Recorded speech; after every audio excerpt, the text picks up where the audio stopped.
Ladies and gentlemen, good day, and welcome to the conference call hosted by GE Vernova T&D India Limited for Q1 of financial year 2026.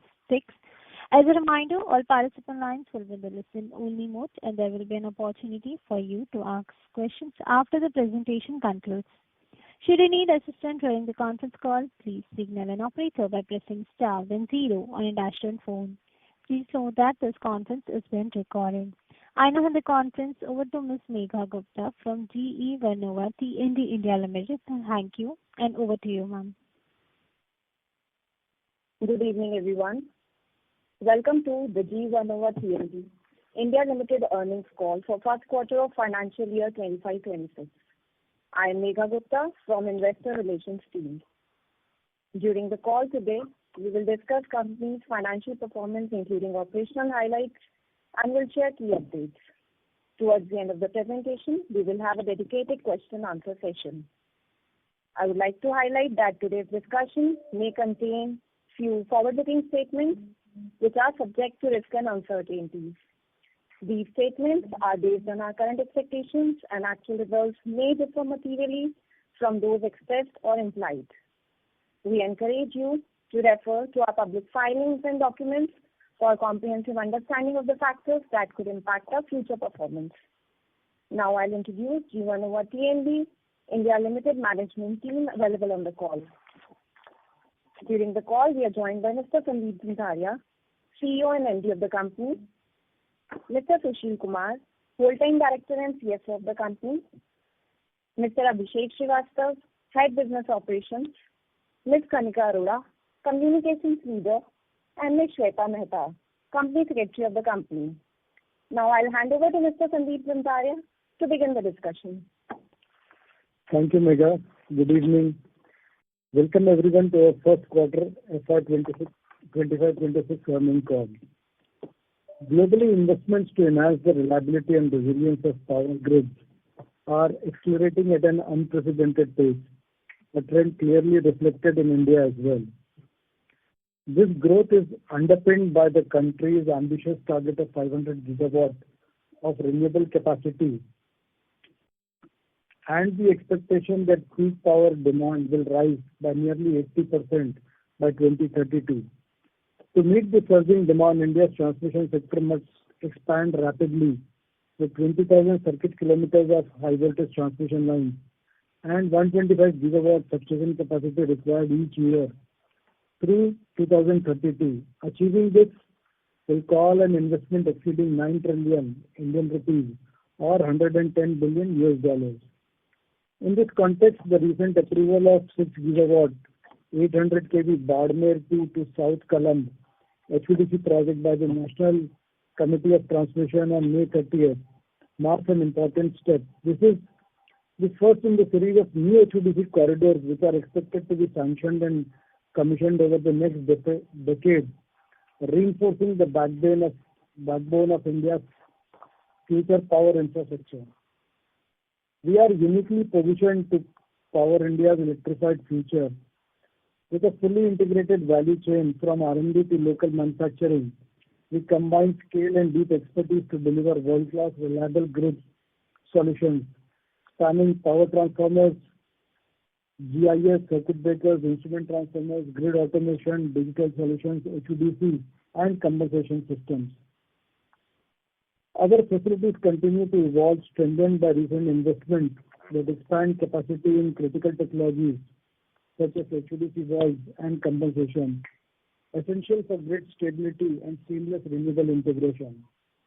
This strong manufacturing footprint ensures we are future ready to support India's ambitious transmission expansion and its transition to decarbonized 24/7 powered economy. Above all, we remain steadfast in our commitment to serve as a trusted long-term partner in building the grid of tomorrow for India. Turning to our financial performance, we had a productive, strong quarter of robust demand, significant revenue growth, and EBITDA margin expansion. Our order book remained strong in Q1 as we saw bookings of 16.2 billion, up 57% year-on-year, compared to 10.3 billion in the quarter ended June 24. Our Q1 revenue stood at 13.3 billion versus 9.6 billion in Q1 24-25, up by 39% year-on-year. New orders outpaced revenue, further expanding the order backlog to 129.6 billion as on June 25, up by 2% quarter-on-quarter. Our profit before tax and exception items for the quarter ended June 25 was at 3.9 billion rupees compared to 1.8 billion in the corresponding quarter of the previous financial year, growing by more than 2x. The cash and cash equivalent balance was at 12.2 billion as on June 30th versus 10.5 billion as on 31st March 25. The cash generated in Q1 was 1.7 billion. Beyond the strategic market tailwinds, our focus remains firmly on operational excellence across all our businesses. This commitment to continued operational improvement is critical for us. It allows us to not only enhance our efficiency and cost structure, but also ensure we consistently deliver high-quality products and solutions that meet our customers' evolving needs, ultimately driving sustainable growth and profitability. On behalf of the leadership team at GE T&D, Vernova T&D India, our sincere thanks to our valued customers, our dedicated investors, and our exceptional teams. Now I invite Abhishek to share the insights on key commissioning for the quarter. Thanks, Sandeep. So good evening, all of you. It gives us immense pleasure to share the key contributions of your company in terms of strengthening the transmission network. We have been actively working on building up good, strong transmission network to cater to the power demand and to enable this renewable energy transition. Some of the key notable contributions made in the last quarter was augmentation of the transmission scheme at PGCL Kotra, wherein we added a transmission capacity of 3000 MVA by commissioning of transformers and outdoor GIS of 400 kV. Then another key thing was Adani Khavda, which is a hub for renewable generation, and there we have been partnering with developers like Adani to set up GIS substations, and we successfully commissioned 765 and 400 kV GIS, and additionally adding a transformation capacity of 3000 MVA. Then we have been working in terms of supplying our transformers and helping our customers to again augment more and more capacity. Aditya Aluminium Lapanga was one of the key contributions done by our company in terms of adding 315 MVA 400 kV ICT. Then another one was WBSETCL Purlia, which was 400 kV 125 MVA reactors. These projects have been done in very short timeline and in line with the expectation of our customers. In terms of gas insulated switchgears, so we have been working with data center customers, again working within tight timelines, focusing on operational excellence and delivering to our customers' expectations. So we commissioned 5 days of 220 kV for NTT and another one for KPTCL. So these contributions are just examples of our engagement with our customers, working on in a time-bound manner and adding to the transmission capacity of the country. So I hand over to Sushil to take us through further details. Thanks, Abhishek, and good evening all. Moving to the financial slide number 5 to 7 in the investor presentation. Overall, we had a very productive first quarter, positioning us well to continue to accelerate our growth and margin expansion.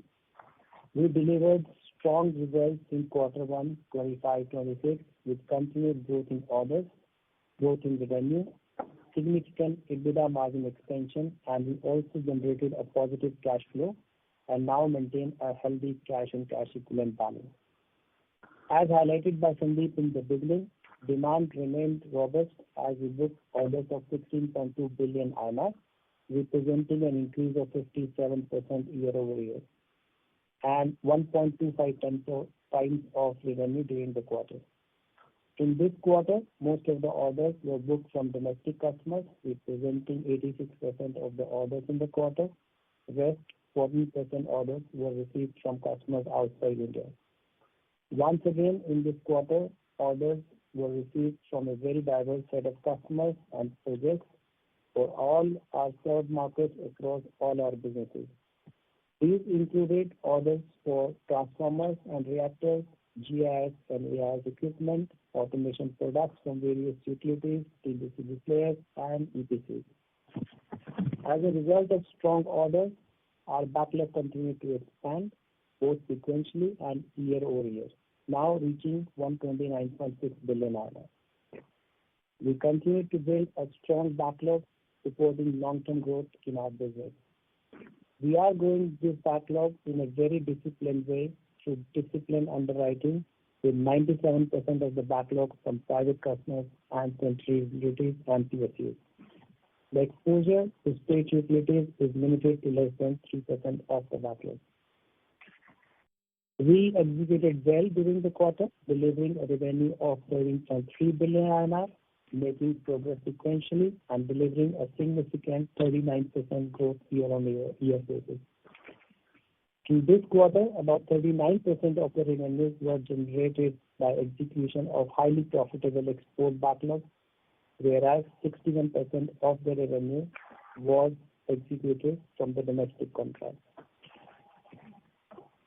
We reported a strong EBITDA of 29.3% during the quarter, representing an EBITDA expansion of about 1,000 basis points over the EBITDA generated in financial year 24-25.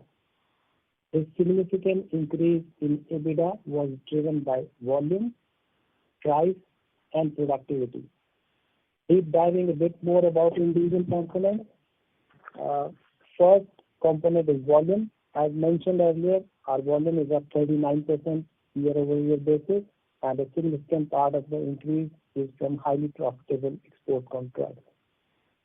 At the same time, we maintain a strong focus and control over fixed costs, so this helped in expanding the EBITDA and EBITDA percentage through a strong operating leverage in the financials. The second component is price. Through a disciplined underwriting, we were able to realize better price in last couple of years. This price increase, coupled with phasing out of the old backlog, has expanded the margin on the backlog, and the execution of these healthy projects is now supporting the EBITDA. Third component is productivity. We have been able to execute well through lean, delivering on time, and saving on the material cost and the overhead cost. While the EBITDA for the quarter is very strong and is reflective of the strong momentum in our business, however, we are in long cycle business, and the EBITDA of a quarter should not be constituted as a new benchmark. Overall, the annual EBITDA performance is a good reflection of our business. So last year we delivered an EBITDA of 19%. This was the high end of the range of mid to high teens that we called out earlier. And as communicated earlier, the endeavor of the management is to improve and deliver better than last year. With a strong performance in the quarter one, we have high confidence to deliver better EBITDA this year. In addition to strong P&L performance, we continue to generate positive cash flow with approximately 1.7 billion INR cash generation in the quarter, driven by significant profit during the quarter, down payments on the new orders, and the disciplined working capital management, despite 40% increase in revenue. As a result of this positive cash generation, we now have a healthy cash and cash equivalents of 12.2 billion with no debt. We continue to utilize this cash with a combination of return to shareholder and a meaningful investment within the business. So far, we have announced a dividend of 1.3 billion, which is to be paid after the approval of the shareholders in the upcoming AGM in September. And we have also announced a capex of 2.5 billion. Excluding the announced utilization plans, now we have an available cash of 8 billion INR, for which management continues to evaluate the option.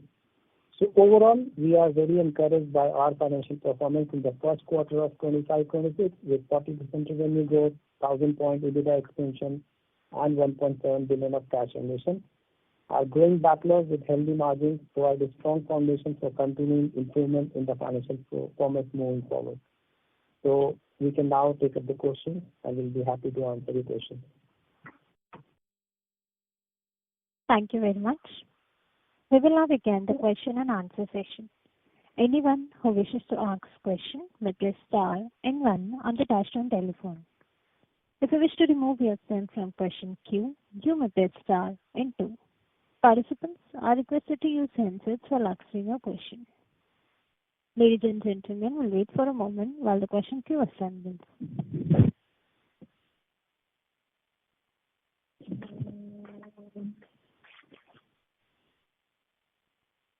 The first question is from the line of Umesh Raut from Nomura, India. Please go ahead.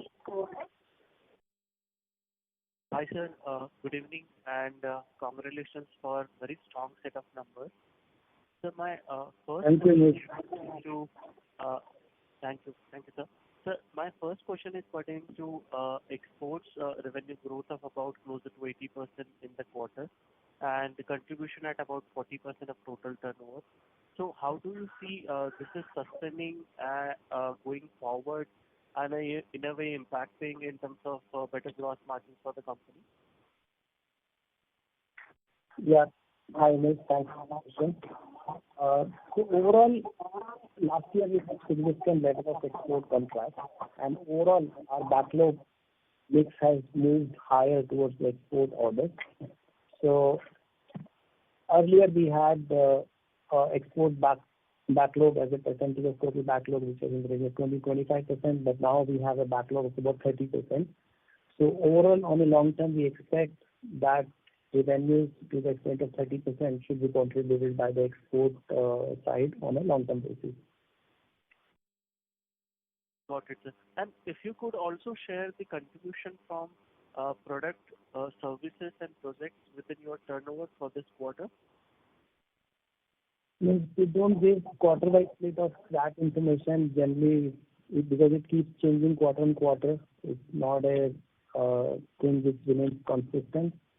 I think we will request to evaluate this as a portfolio of product, projects and services in the long term, and that would better benchmark CNL. Got it. My next question is pertaining to HVDC tendering prospects. So here, if I look at, I think there are two projects now which are, I think, in the discussion. First is pertaining to Khavda South Olpad, and second, as you mentioned, Barmer South Galam. So how do you see finalization happening, tentative timelines for these projects to kind of get awarded to OEM? So, Umesh, we expect that these orders to be finalized in this financial year. Okay, so by March 2026, is that correct? Yes. Yes. Got it. And any assessment from your point of view in terms of comparison between, say, LCC-based HVDC projects, VSC-based HVDC projects, and BESS system, now that I think the CA has already assessed for that option in one of the HVDC projects. So what is your view between these three technologies? So I think as the CA is also evaluating, we are also evaluating the impact, if any, it can create on the upcoming HVDC project. But I think looking into the growth aspirations, what the country has, obviously both will be complementing each other, but it does not compromise the project, requirement of HVDC in the upcoming time. So the demand expected is substantial. So I don't think that it is going to be hugely impacted with the introduction of this.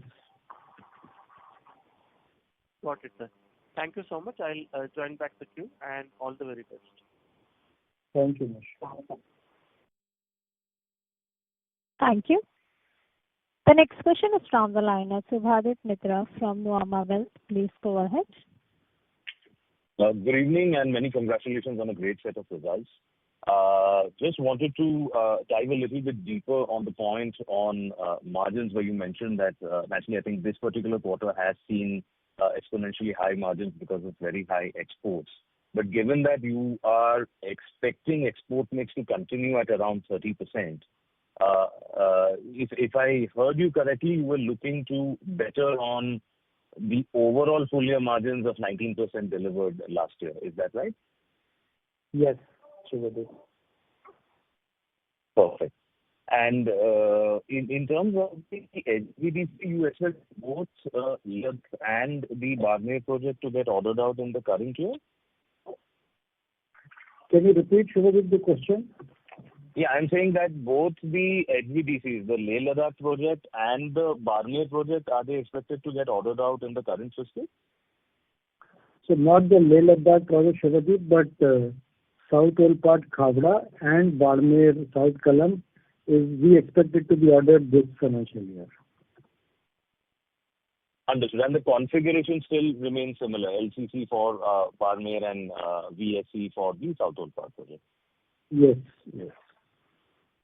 Understood. So lastly, in terms of the capex, I think that Sushil mentioned an amount. I'm sorry, I missed that particular number. Has there been an upgrade to the capex number?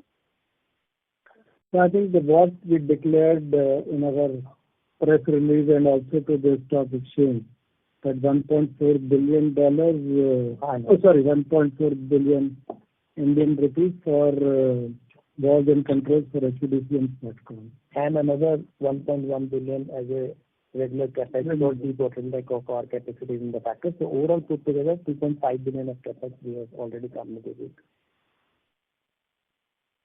Perfect. And lastly, would it be possible to also share what is the capacity utilization that your current facilities are working at? So I think, Shubhadeep, I think it is the way our revenues are growing, the capacity utilization is increasing. And of course, we are adding people as well as debottlenecking the capacity through lean, and so I would say it is pretty good in terms of AIS product and transformers. But for grid automation and all, yes, we can take much more orders. Understood. That's it from my side. Thank you so much. Thank you. Thank you. The next question is from the line of Mohit Kumar from ICICI Securities. Please go ahead. Yeah, good evening, sir, and congratulations on a very good set of numbers. My first question is, do we have the ability to produce synchronous condensers? And are you seeing any demand from the Indian market? So, yes, of course, so we work with other group companies and all external partners. So some part of synchronous condenser, because when you look at synchronous condenser solution, this requires some part of transmission as well. So we do that part, and of course the actual synchronous condenser as a product comes from the other companies which are into the power generation side, because it's a rotating machine. But yes, there are when we participate in various forums, etc., yes, there is a talk which is going on that synchronous condensers will also be introduced into the Indian market.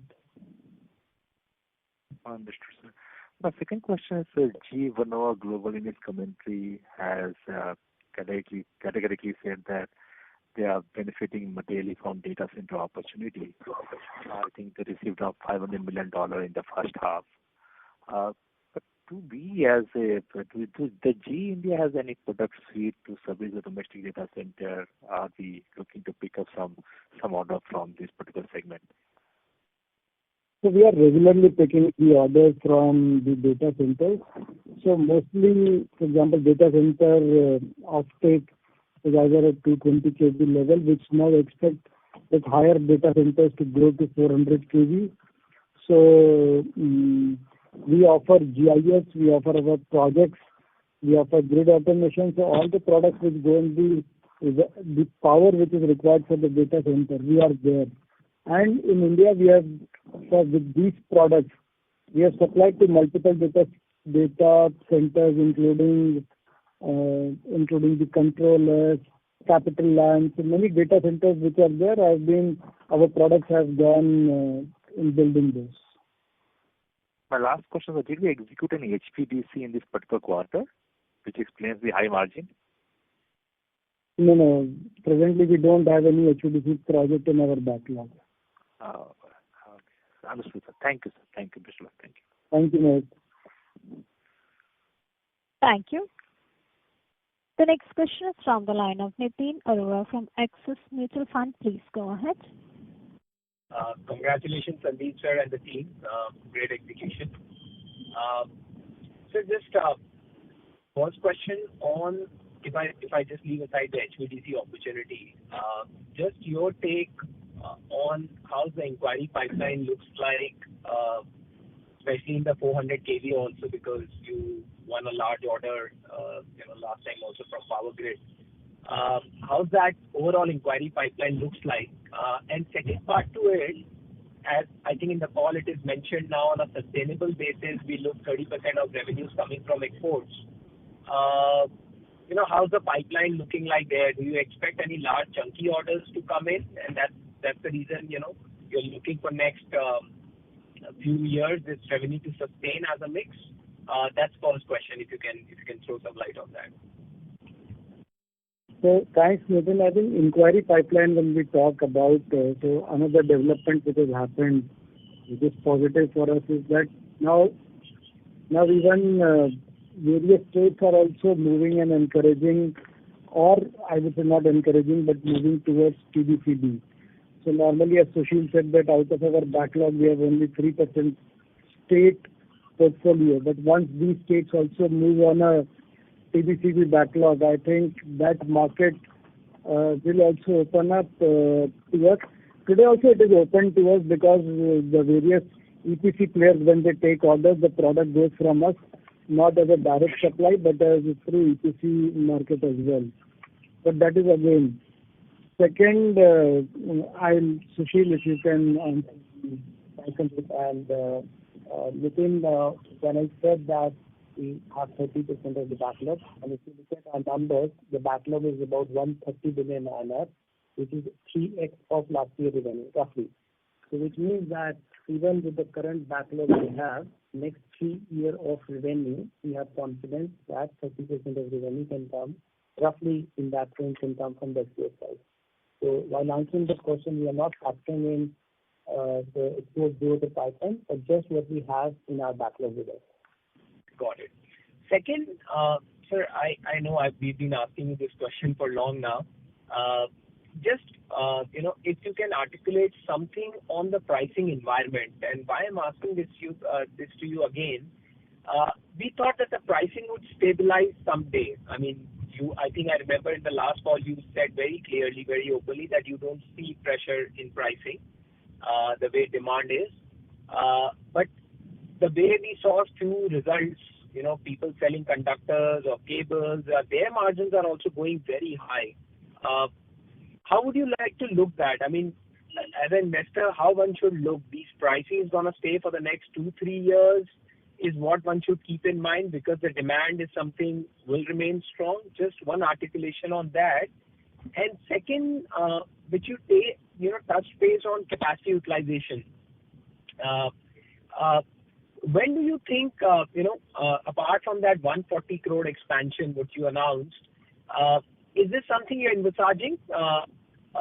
Another round of capex that would you entail, given if the demand from both domestic and the export, what you're looking is pretty strong, then don't you think you need a little decent sized capex going ahead? Just on these two aspects, sir. Thank you very much. So Nitin, I think on margin expansion, I will not be able to comment on the conductor or the cable business part, that industry. But, apart from few pockets, I think in our segment, the prices are stabilizing a bit. That is what I will say.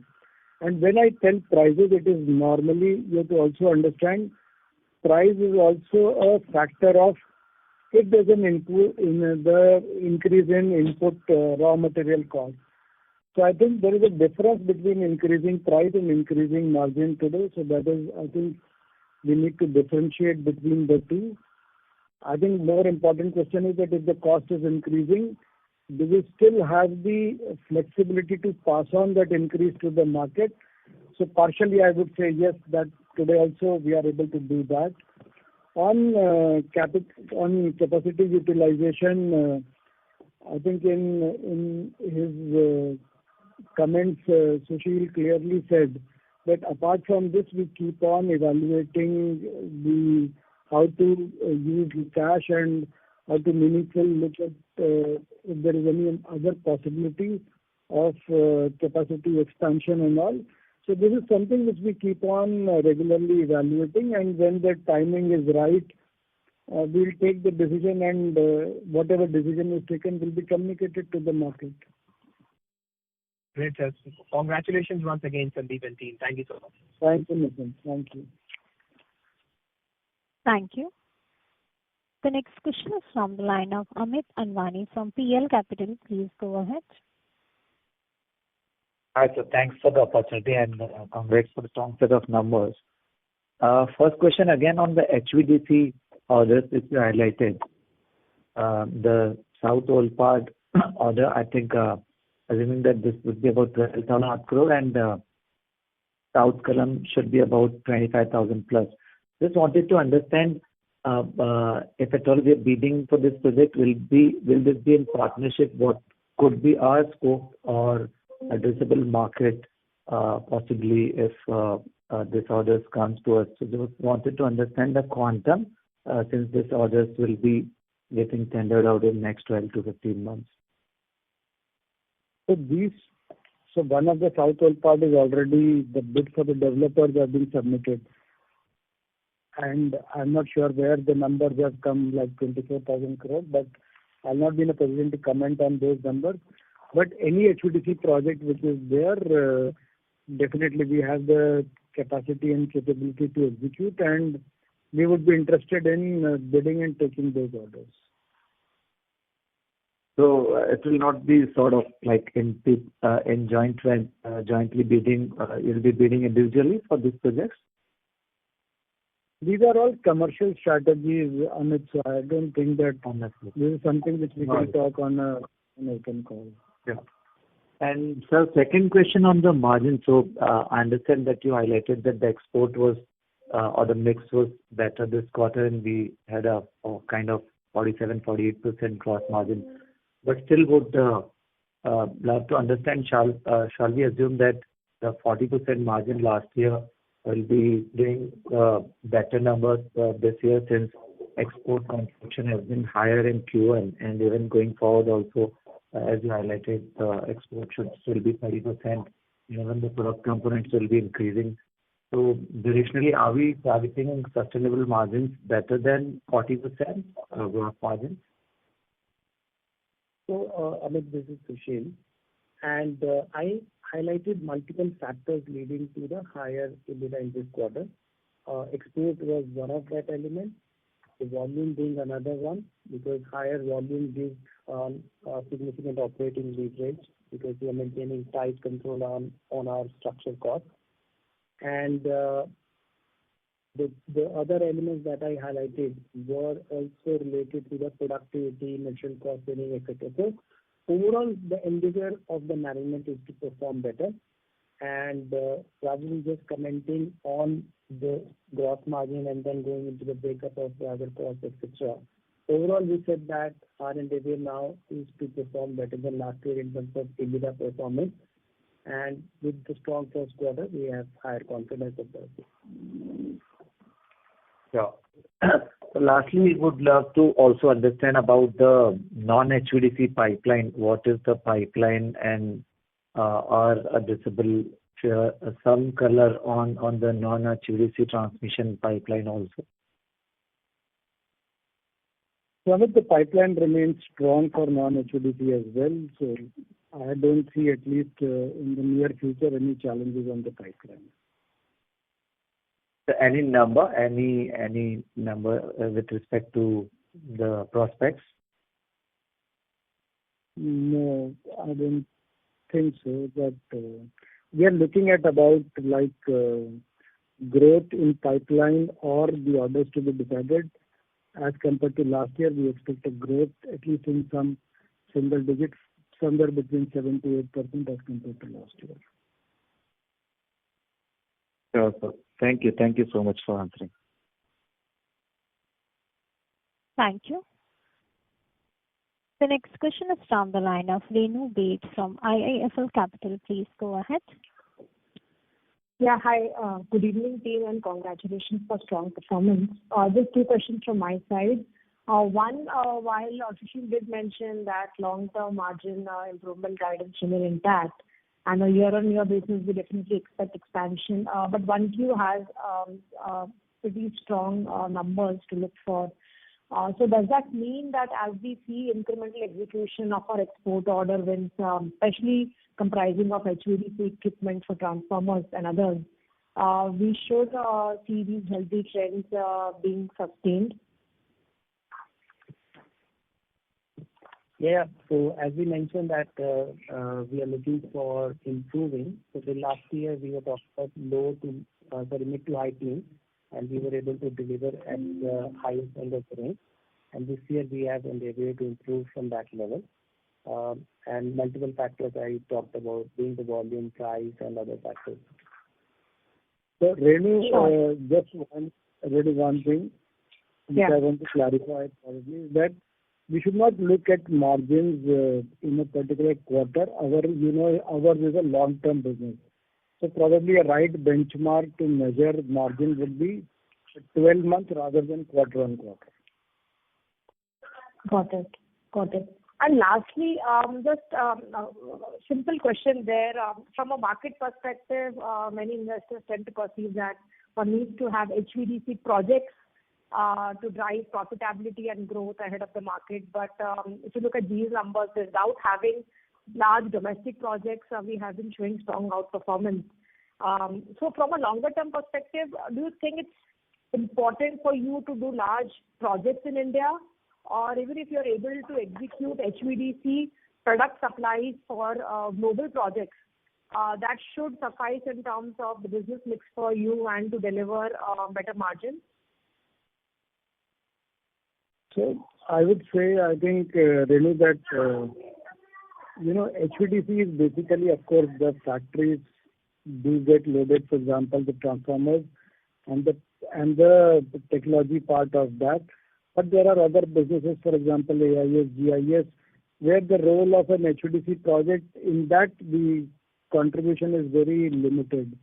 So, of course, we would be focusing on HVDC projects because the returns which we now expect on HVDC projects are also much better as compared to what used to happen about like 8 to 10 years back.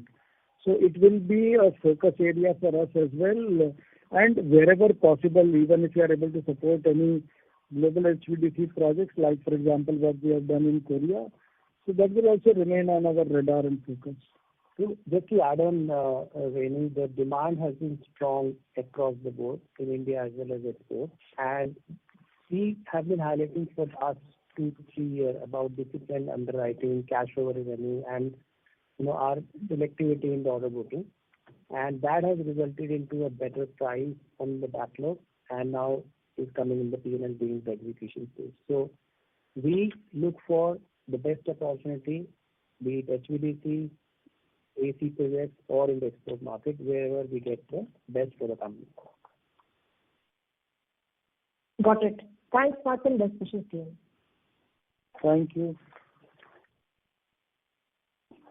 Thank you. The next question is from the line of Subramaniam Yadav from SBI Life Insurance. Please go ahead. Thank you. Sir, you have spoken on the revenue front that from the order book, for the next 2 to 3 years, we can execute 30% of the export orders. Just wanted to understand if you can give some color on the inflow also from the group companies or parent company. How much mix are you expecting this year? So that, Mr. Subramaniam, that's a very specific information and depends on the pipeline of the project. When we look at any domestic market or the export market is irrespective of whether the channel is to the group companies or directly from the third parties. Most of the time, the orders come from the group company because there is a compatibility in the technology and we are able to participate and win together. But otherwise, also, if we have the project where GE Vernova T&D in India can bid directly and win, we participate in those markets in the export as well. So it's very difficult to give a specific number broken into by export and the related party because that keeps changing about depending on the win by the parent company or the group company and about the pipeline in different geographies. Understand that, but just to get a color, because when we look at GE Vernova US numbers, they have been very strong. So just wanted to understand whether there has been any dialogue between Indian company and the parent company in terms of sourcing, incremental sourcing from more. So definitely wherever there are opportunities for India to supply to the group entities and participate in a bid, definitely India is preferred because generally the cost in India are lower compared to the rest of the place. But a lot depend on other factors, meaning the proximity, qualification by the customer and so on. So it's easy for Indian factories to participate in Asia and Middle East rather than something in Latin America because of the logistical distances. And also the technical qualification and the product that we make. Many of the countries do not, they work on different technologies like, the dead end technology and so on. And also in this industry, the customers qualify a particular factory before the orders can be delivered from that factory. So it's a combination of multiple factors. However, we keep evaluating and try to improve our market pipeline across board. Okay, sir, thank you. And finally, sir, in this quarter of 16 crore of inflow, is there anything from the export order? In the quarter? Yes, sir. Yes, so as I mentioned at the beginning of the call, about 14% of the current quarter order are from export and 86% from the domestic side. Okay, great. Thank you, sir. Thank you. The next question is from the line of Bhavin Vitlani from SBI Fund. Please go ahead. Yeah, good evening, Sandeep, Sushil, exemplary numbers. Thank you, Bhavin. So my question is, when we look back in history, I think 45 billion is peak revenues you guys hit in the last cycle, which also had HVDC embedded into it. And if you take a 30-40% increase in the pricing levels, so to us it seems like you're already hitting closer to the peak utilization levels, and then the kind of capital expenditure announcement of 150 billion rupees looks underwhelming. So I want to understand about the kind of potential that revenues that you guys can do with the existing capacities, the innovation, realignment that you would have done, and the new expenditure that you guys have planned for. Thanks, Bhavin, for your question. And you rightly mentioned that in the last year the prices have gone up. Now we have 150 billion INR of backlog. Part of this backlog is long-term, meaning having an execution cycle of 3 to 5 years. That's about 35 billion of backlog. Rest 95 to 100 billion of backlog is having an execution timeline of 18 to 24 months. So it means that we have potential to grow even without HVDC. And that is also reflected in our performance where we have grown like 40% on a year-on-year basis. Sure. So the question was like, with the expansion plan and the current capacity, what's the peak revenue potential in your view? The current ones that you already have planned for.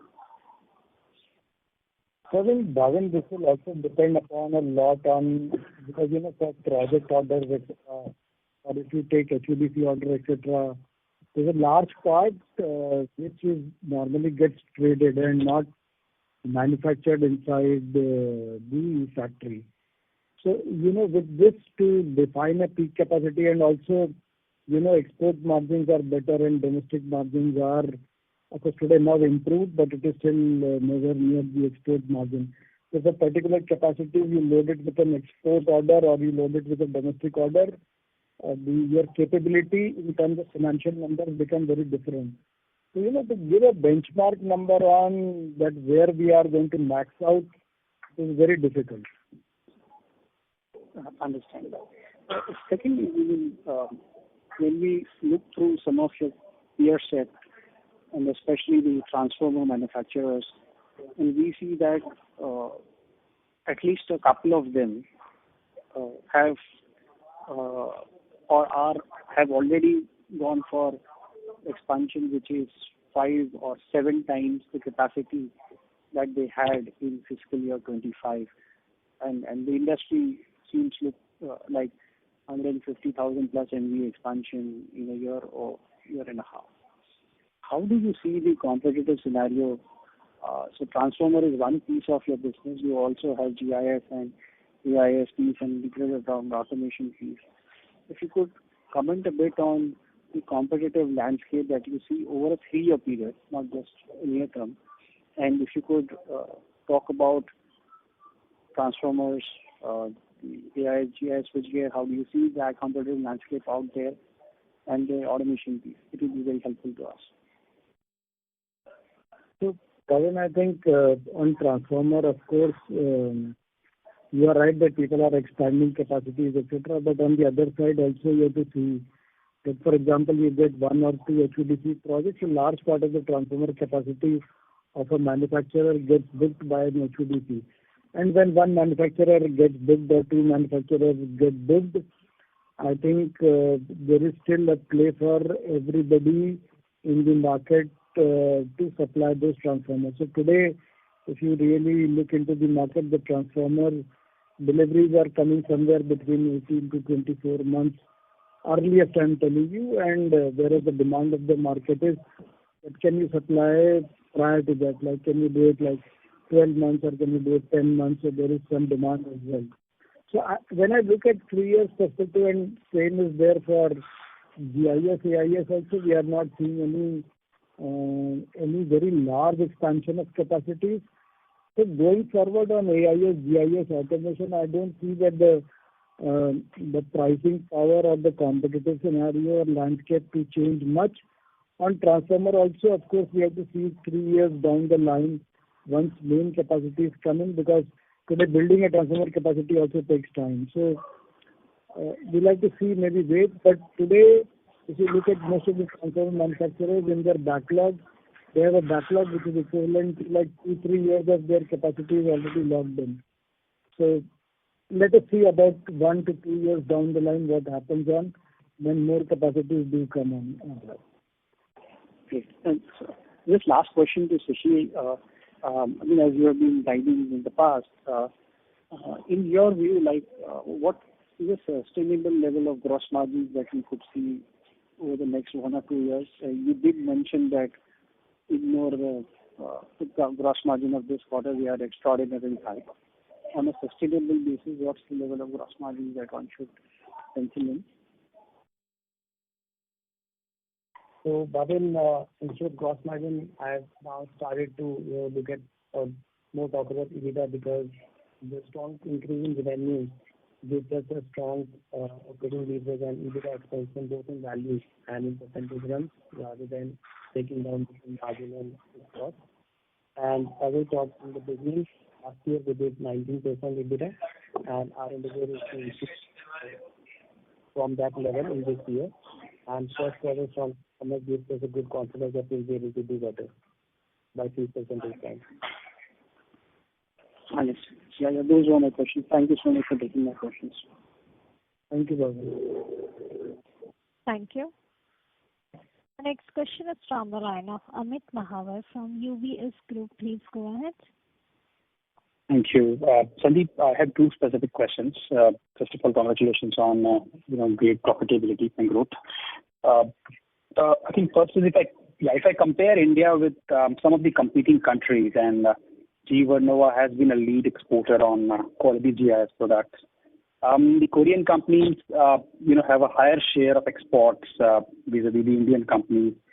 Profitability of India is still, undershooting, some of the competing countries when they export.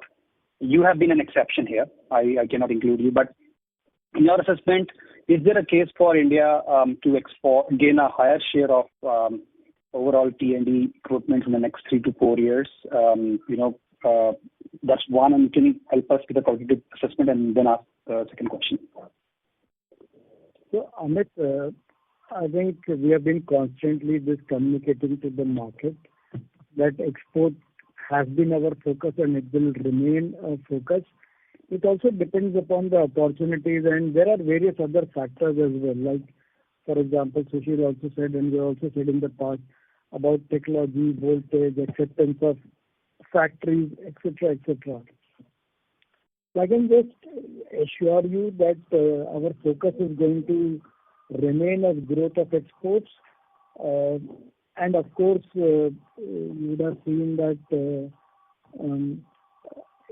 energy transition story is not something which is happening, which is purely for India. But it's a global story. For example, in Middle East, in Europe, in US, in Australia. So in most of the big countries where you see the energy transition story is much strong. So I feel that export, like we have grown from 2022 to 18 to 20% of our lower backlog to a 30% of our higher backlog. So you would have seen the kind of focus what we have put in. It is very difficult to give a guidance today, but what you have said about Korean companies, etc., and things like that, I will not compare that we are trying to copy their strategy, but our focus will remain growth of exports. The second and last question, Sandeep, is you have HVDC, you have to choose between, co-bidding with parent on HVDC or taking standalone product orders, which are very profitable, and you are primarily private focused, which reflects in the profitability, very different from your competition. Next 3 fiscal, can you grow 15% in volume in MVA terms, even when you don't take HVDC? That's my final question. Thank you. So can you repeat the question once again? Next 3 years? I'm saying next 3 to 4 years, without any HVDC order, can GE Vernova India grow in volume terms in 15% on the production numbers if you have to produce the orders that you take? Or you will need HVDC to grow more than 15-20% in volume growth? I will say that it should not be too difficult. Thank you, Sandeep. That's helpful and great going. Congratulations to the team. Thank you. Thank you. The next question is from the line of Subramanian, an individual investor. Please go ahead. Hello, sir. Many congratulations on excellent performance. I had 2 quick questions. One is on the exports. 8% target export contribution.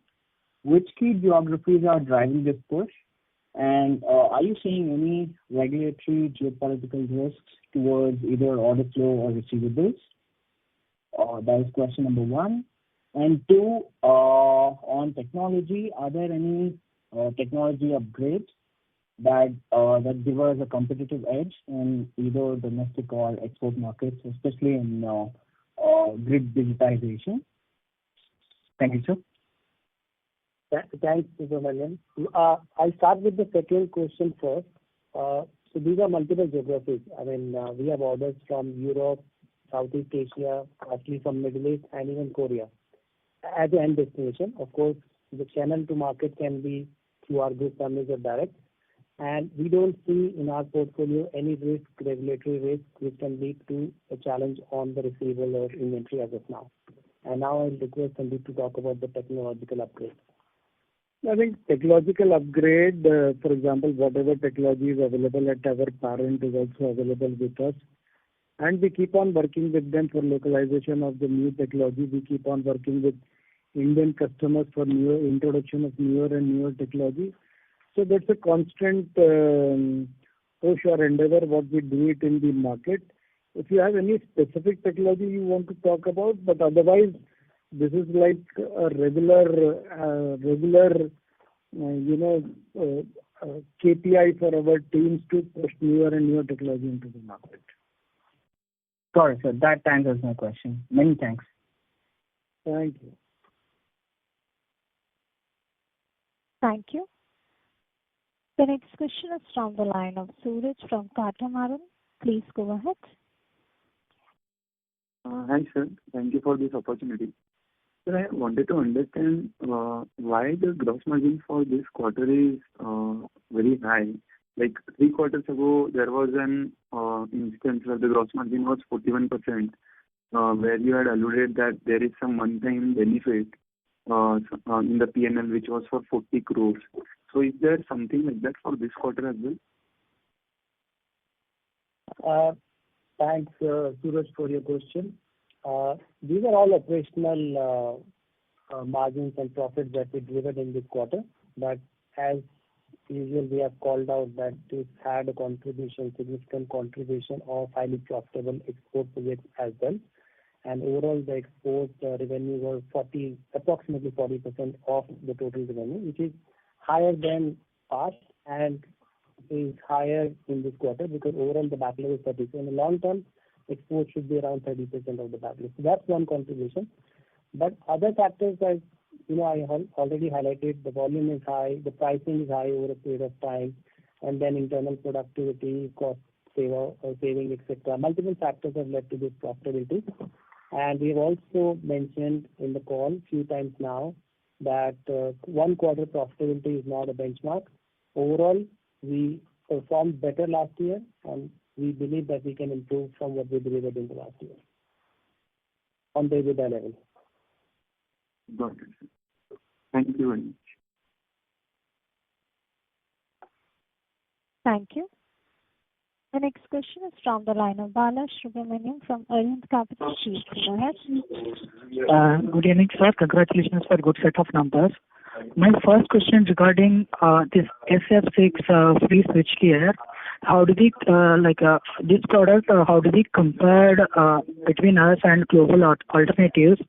Are there any pilot projects or any orders to validate this adoption? So hi, I think when we talk about SF6 technology, I think GE Vernova has been pioneer in developing this technology. So in India, what we have seen is that there is only one pilot project which has come in, and we are constantly discussing with various customers and executing. We are hopeful that maybe in medium term, this technology adoption will become much faster in India.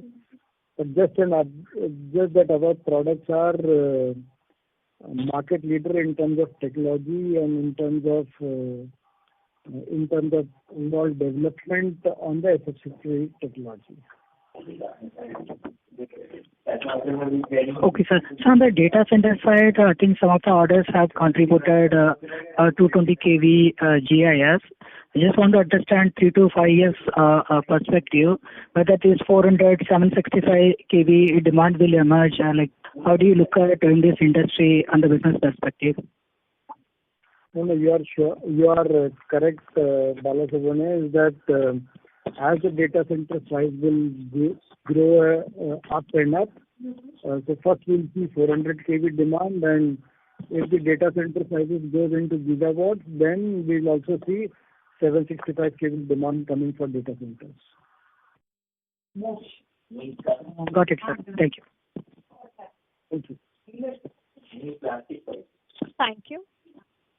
The next question is from the line of Parikshit Kandpal from HDFC Securities. Please go ahead. Hi, sir. Congratulations on a great quarter. So my first question is on the order inflows. You said that you can grow this year at single digits. So just wanted to recheck that on 10,700 crores. you're talking about single-digit growth, and does it include HVDC or HVDC will be beyond that? Good evening, Parikshit. If I remember well, the question was about the pipeline, and Sandeep said that the pipeline will grow at single digit, 6 to 8% in this year. Non-HVDC. Non-HVDC pipeline. Okay. But in terms of order inflow? Last year order intake, we called out that it had about 30 billion of one-off orders, 2 billion of export order, and 8 billion of digital order. So those two were the one-off deals. Excluding that, we will be in the range of roughly 70 billion, and we'll see how much we can deliver to that number. Obviously, without HVDC, we don't think we can match this 10,000 crore of number because it had one-off orders. Okay. And in terms of mix, like last year, we had almost 30% plus export orders. So this year also the mix will be similar, overall mix, in terms of inflows? So last year we had a very large order coming from one of the specific countries. It's difficult to replicate, such large orders coming from one country. But it will be an endeavor to grow as much as possible the export volume. So I will say that excluding that one-off large orders, there will be a growth in export potential. So how much was that, if you can quantify how much was that order, like large order? So 22 billion was the large order in the last year. Okay, from related parties. Related parties that we received. Yeah. And just one last question on the excluding the opportunity on the export side from related parties. So what kind of efforts we are taking, especially on introduction of new products? We are also expanding existing capacities, and also on certification to get a bigger share of TAM from the direct sales to the export. So, Parikshit, we are taking all the possible efforts. So we are getting qualified more and more into other customer bases in direct utilities in Europe, etc. So there's a constant exercise which keeps on happening for product qualification, factory qualification. So this is something which is a constant exercise. Okay. And so just on the last, I remember you said that export margins are 500 basis points higher than domestic. But even if I take the mix this time and the margin differential, even then looks like the domestic margin is also very strong this quarter. So is it the right understanding? Yes, Parikshit, as I mentioned, the pricing has been strong in last couple of years. As we phased out the old backlog with low margin, the overall backlog margin has become accretive. Also, this quarter had the impact of operational efficiencies through cost savings. Yeah, you told that. So the only thing is, every time you're saying this should not be a new normal. For last many quarters you've been saying, and every time the normal is shifting, and you're repeating the same thing. The only thing is how much from here on we can increase for the year as a whole. We have been very disciplined and conservative in taking orders, as well as calling out improvements, and instead of quarter-on-quarter performance, we more guide on the long-term full-year basis. Last year we did tell that the EBITDA margin range will be mid to high teens, and we delivered at the high end. So we were almost at the level where we guided. Okay. Sure, sir. Thank you, Mr. Best. Those were my questions. Thank you, Parikshit. Thank you. The next question is from the line of Subhadip Mitra from Nuvama Wealth. Please go ahead. Thank you for the opportunity once again. So my question was more on the export side. Is there a large TAM or a large pipeline on the HVDC side for exports that can probably pan out over the next 2 to 3 years? No, the answer is no. Understood. Thank you so much. Thank you. Thank you. The next question is from the line of Jainam from Soltra Investment. Please go ahead. Congratulations on a great set of results to the entire team. What I want to understand is that in the previous cycle, the peak EBITDA margins that we reached around was at around 18%. This time already for FY25, we've achieved 19%, and we are confident to achieve better. So what I want to understand, how is this cycle fundamentally different from the previous one?